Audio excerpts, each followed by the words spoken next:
Most kids fail, and that's not the problem. The problem is somewhere along the line they learn that failure means something is wrong with them. What if I told you that the most successful people in the world don't actually view failure as failure at all? Today I'm going to show you a simple mindset shift that will completely change how your kid views losing, hard days or struggles.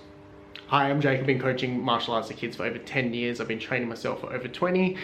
I'm a frontline security officer, and most importantly, I'm a dad. Over a decade of coaching mixed martial arts, I've never really met a kid that was naturally resilient. What I have met is children whose parents gave them a completely different way of looking at failure, and that changed everything. Somewhere along the line, kids learn that failing is bad, and as parents, we want to fix that. We want to soften it, and we want to protect them and explain to them what failing is. But kids learn to avoid failure, so they don't need to face it at all. They stop trying hard things, they quit before they finish, and then they stop taking lessons from that failure. They start taking losses personally instead of taking lessons from them. And then as parents, we wonder why they struggle with confidence. In martial arts, we completely reframe this. We often say that there is winning or there is learning. There is no failure. Failure is just a path of learning and taking those steps to get more information to be able to approach the challenge or the situation better with a more informed approach or using more appropriate resources next time. There's a great quote from the founder of IMBM, I believe, and it's something like, if you want to increase the rate of success, you increase the rate of failure.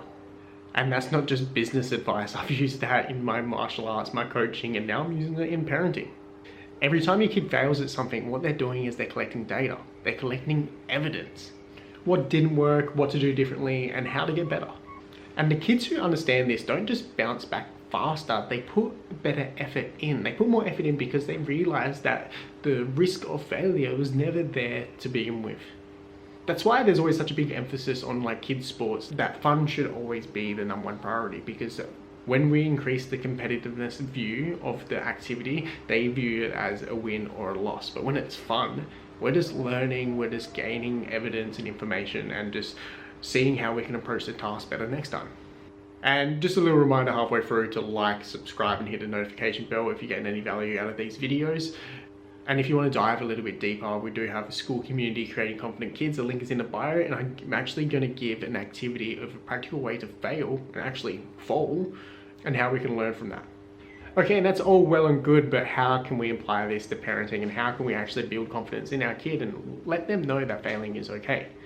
Which brings us to the first step of what we can do when our kid is facing that failure or that struggle, and how we can help them overcome it. And the first thing, like I said, is really simple, but we just want to reframe how we talk to our kids after that failure.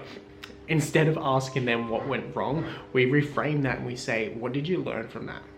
And what would you do differently if you had the opportunity to do so?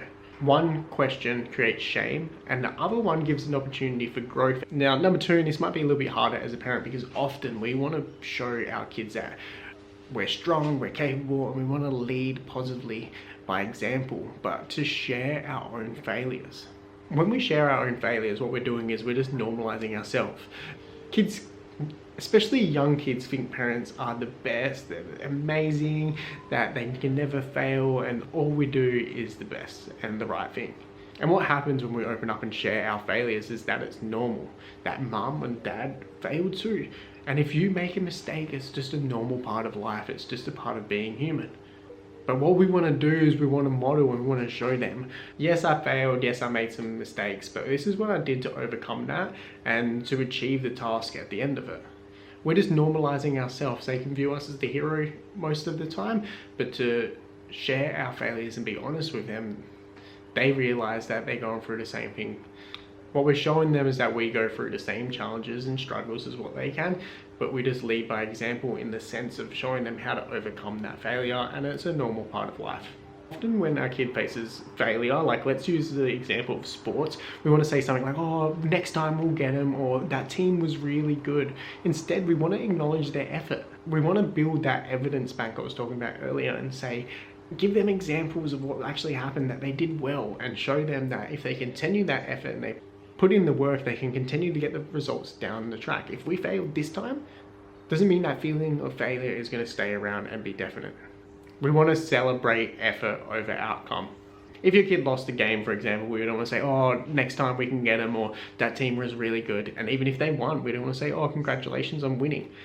Either scenario, if your kid didn't win the game or they did win the game, we want to approach our praise the exact same way. We want to highlight their effort. We want to give them examples of what they did during the game, of what they did really well, and how they can continue that behavior to maybe get the win next time, or continue to win down the track. We always want to focus on the effort, because the effort is controllable. If the kid tried really hard and didn't get the result they wanted to, they know that if they continue to try really hard, they can potentially get that result in the end. But if the effort was never put in, you're never going to get the result. Even if your kid didn't win, but they put their effort into it, we want to show them that they are the skills and attributes and characteristics that's going to lead them to success down the line.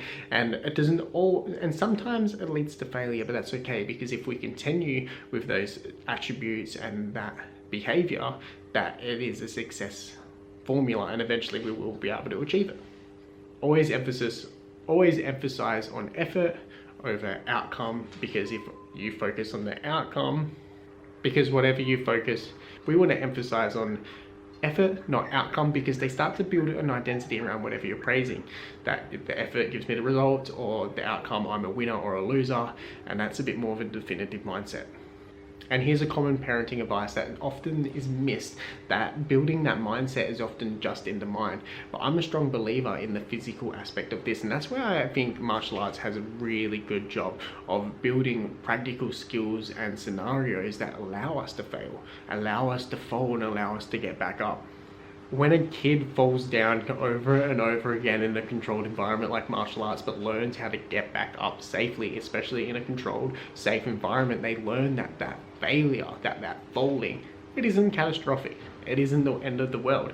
It's something I'm able to do safely, and I'm able to get back up with people I trust, people that are supporting me, with resources around me. We learn that failure is normal, and falling down is just the first step of getting back up. And this is actually this week's highlight in the school community. We're focusing on a break fall, which is actually the technical term of how to fall down safely without potentially hitting our head on the ground. And then next week, we're gonna actually learn how to get back up. But what this does is we teach the kid how to fall down, how to fail, that it isn't the end of the world, and that we can even control ourselves when we're failing. That it's not always out of our control, that even if an external factor has pushed us down, we can start to take control when we're falling to make sure we don't fall as hard, that we fall controlled, that we're positioning ourselves to stand right back up after.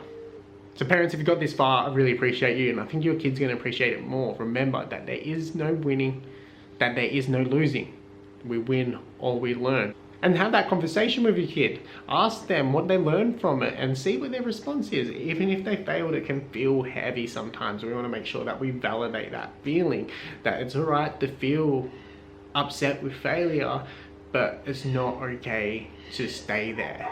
We want to encourage them and show them that they can position themselves to get right back up. And failure is just the first part of learning, and learning is the steps to succeeding.